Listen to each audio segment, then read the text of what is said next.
Интересные места в Геморе. Гейтин даф ламед вова мудалев, агу макри дардыки вехулей. Это, собственно, просто любимая история. Она есть в нескольких местах. И в Макойс, и в Бхойрус она есть, еще где-то есть. И нигде она толком не объясняется. Хотя история очень-очень любимая, для меня всегда была очень важная.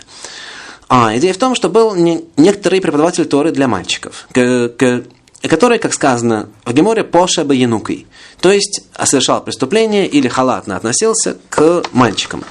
Раша здесь говорит, что он их слишком сильно бил. Раш Намхойрос говорит, что они из-за этого даже умирали, да, то есть фактически он их убивал. В своем рвении, да, не нарочно. И Равахо наложил на него недер, что он больше никогда не будет преподавать. Это недер аль-даас рабим, да, то есть такой недер, на который никогда нет никакой отмены.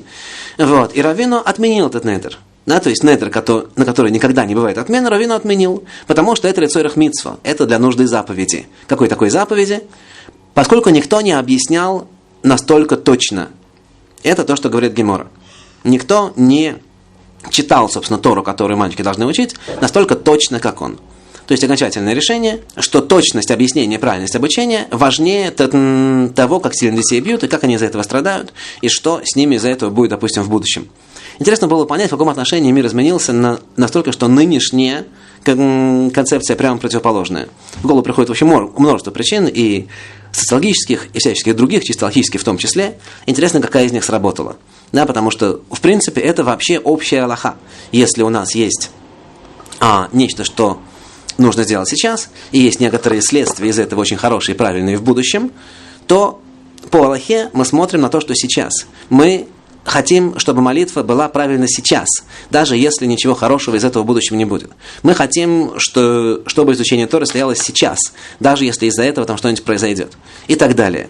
То есть сейчас, вот, допустим, принято в многих редимных синагогах вызывать шлех-цибора мальчиков, маленьких мальчиков, там 14-15 лет, вот, чтобы они там дальше учились, чтобы им дальше было хорошо и так далее. Да?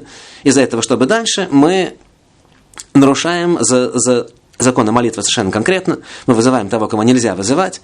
Мы в общем отвечаем умен, да, довольно часто тому, кому нельзя отвечать и так далее. Вот. Это то, что делается сейчас на голубом глазу с совершенно понятными объяснениями, что ведь мы же хотим, чтобы они потом, это же наша смена и так далее. Вот. Вроде бы как алаха это запрещает. И вот интересно, да, интересно, что изменилось.